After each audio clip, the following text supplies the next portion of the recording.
तब तक आपने देखा पीटर ने अपनी कहानी बताकर विजन को मोटिवेट किया, कैप्टन अमेरिका ने आके एवेंजर्स को असेंबल किया, सोकोविया में एवेंजर्स वर्सेस लोकी ने पोर्टल खोल दिया टाइटन प्लेनेट पे। वहाँ से थैनोस ने आके सबको मार के 5 इंफिनिटी स्टोन्स अपने गॉन्गलेट में डाल दिए। ह्यूस्टन ने टाइम स्टोन के साथ दौड़कर सब कुछ रिवर्स किया और फिर एवेंजर्स ने मार डाला लोकी को। थैनोस बोला कि मैं अब खुद ही इनकी बैंड बजाऊंगा। अब आगे स्वागत है सभी का। क्या होता अगर वार्नर ब्रदर्स खरीद लेता माल को चैप्टर 3 के एपिसोड 29 में और दी एवेंजर्स वैन कट के पार्ट 8 में और लास्ट पार्ट में। पुराने वीडियोस की लिंक्स मिल जाएगी डिस्क्रिप्शन में। बाकी बिना देरी से देरी किए लेट्स बिगिन।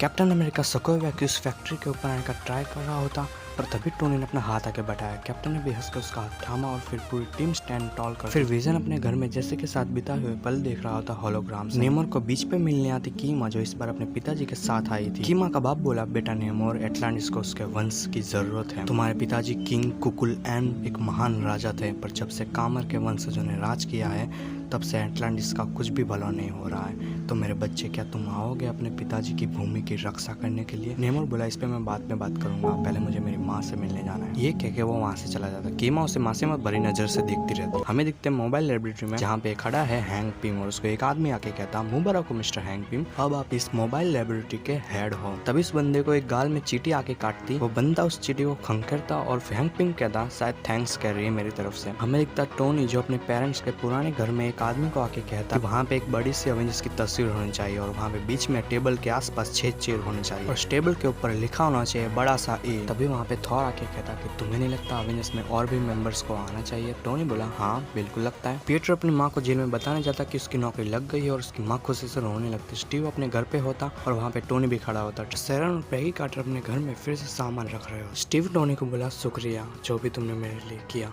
टोनी बोला, अरे कुछ नहीं है, तो मैं अपनी अपनी गलती सुधार रहा हूँ। स्टीव बोला, वैसे तुमने बैंक से घर वापस कैसे लिया? टोनी बोला, मेरी 4 सुपर पावर्स में से एक सुपर पावर मेरी अमीरी है, तो मैंने पूरी बैंक ही खरीद ली। स्टीव हंस के टोनी के सामने देखता। फिर विजन जैसे कि डेड बॉडी को डांट देता कॉफिन में भर के और अपने ह्यूमन फॉर्म के कपड़े उतार के वहाँ से उड़ जाता लोगों की मदद करने के लिए। आयरन मैन अपने नए सूट में उड़ान भर रहा होता और उसके नीचे दौड़ रहा होता क्विक सिल्वर एकदम खुश चेहरे के साथ। थॉर अपने एस्गार्ड जाता और सबके साथ पार्टी करता और हमें पता चलता वहाँ पे कि जिस विधवा के साथ थॉर ने जबरदस्ती की थी उसके बेटे को थॉर एस्गार्ड लेकर आया है। लेडी सिर्फ उसको आके कहती, हो जाए एक ड्रिंक? थॉर बोला, क्यों नहीं। और ये सब देख रहा होता लोकी जो आंसू से भरे आंखों लिए कहता, मना लो जितना जश्न मनाना है, तुम सबका अंत बहुत जल्द मैं ही लाने वाला हूँ। जी हाँ, मतलब कि लोकी अब भी जिंदा है और वो जो मरा था लास्ट पार्ट में वो लोकी का क्लोन था। हम एक जेल में जहाँ पे सारे मुजरिमों का खाने का टाइम हो गया है, पर जब बारी आई जीमो की तो जीमो बाहर ही नहीं आ रहा था। वो जेलर जीमो को पकड़ के बाहर लाने गया पर वो जीमो की जगह पे कोई पागल था। पूरे जेल में रेड अलर्ट बज गया। हमें दिखता 2 ब्लेड लिए आदमी किसी क्रूज पे चढ़ रहा है और उस क्रूज पे बैठा था जीमो। तो वो 2 स्वॉर्ड लिए बंदा वहाँ पे जीमो के सामने आके खड़ा हो और वहाँ पे जीमो बोला कि एक बार मेरे डैड ने मुझे बोला था कि अगर अपने दुश्मन को हराना है तो इन 4 तरीकों से हरा सकते हो, साम दाम दंड भेद। साम यानी पहले सामने से कहो कि हार मान जा, जो कि मैं एवेंजर्स को बिल्कुल नहीं कह सकता। फिर आया दाम यानी पैसे देकर मना, तो मेरे पास उस टाइम पे इतने तो पैसे नहीं थे कि मैं पूरी एवेंजर्स की टीम को खरीद सकूं। और फिर आया दंड, और इसकी तो बात ही ना करो तो बेहतर होगा,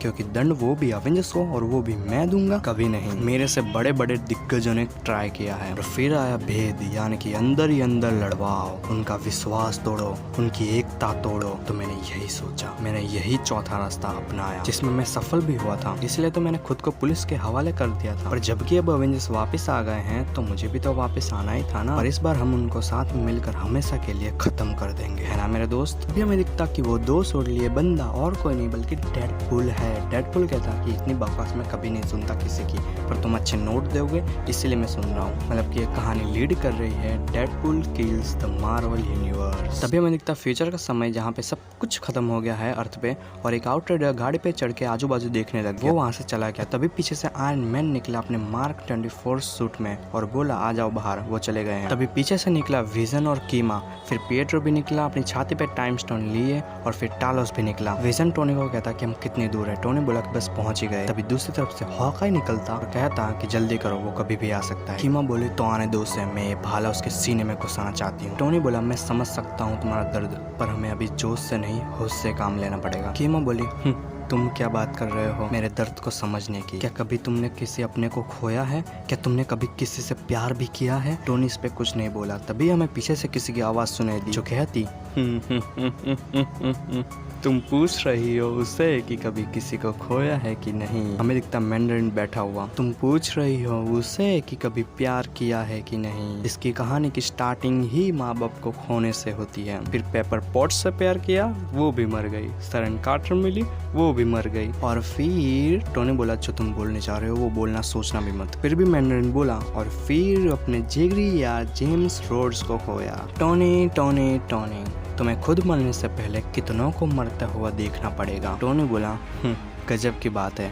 बोल भी कौन रहा है जिसकी बीवी ने मेरे हाथों में दम तोड़ा? हाँ, मैं तुम्हारी बीवी नताशा रोमानॉफ की बात कर रहा हूँ। वो जब अपनी आखिरी सांसें गिन रही थी तब उसने मेरी बाहों में बोला था कि टोनी स्टार्क मेरा और मेरी बेटी का बदला लेना वैन वू से। मैंड्रिन इस पे कुछ नहीं बोला और तभी वहाँ पर इविल कैप्टन अमेरिका अपनी बाइक पे सवार होकर और अपनी शील्ड में पावर स्टोन लिए आया। वो बाइक से उतरा। सभी डार्क अवेंजर्स रेडी हुए लड़ने के लिए और इविल कैप्टन अमेरिका ने हमला कर दिया डार्क अवेंजर्स पे। और वहीं पे हमें दिखता कि टोनी एकदम से बेड से उठ गया है जैसे कि उसने कोई बुरा सपना देखा। वो बाहर गया तो बाहर खड़ा था स्क्रल टालोस। वहाँ पर वो स्क्रल आके बोला कि टोनी स्टार्क, मैंने तो कभी सोचा भी नहीं था कि अर्थ के माइटीएस्ट हीरोज कभी वापस एक होंगे, पर आपने वो कर दिखाया। आपके माँ बाप को आप पे गर्व होगा। टोनी बोला थैंक यू, बट तुम कौन हो? स्क्रल टोक कर बोला आप जानते होंगे कि थैनोस इतनी आसानी से साथ बैठने वालों में से नहीं है, वो वापस जरूर आएगा। टोनी बोला और हम उसके लिए तैयार हैं। टालोस बोला अच्छा लगा ये जोश देखकर, अगर फिर भी अवेंजर्स को मेरी जरूरत पड़े तो मुझे बस इस पेजर से एक पुकार लगा देना, मैं दौड़ा चलाऊंगा।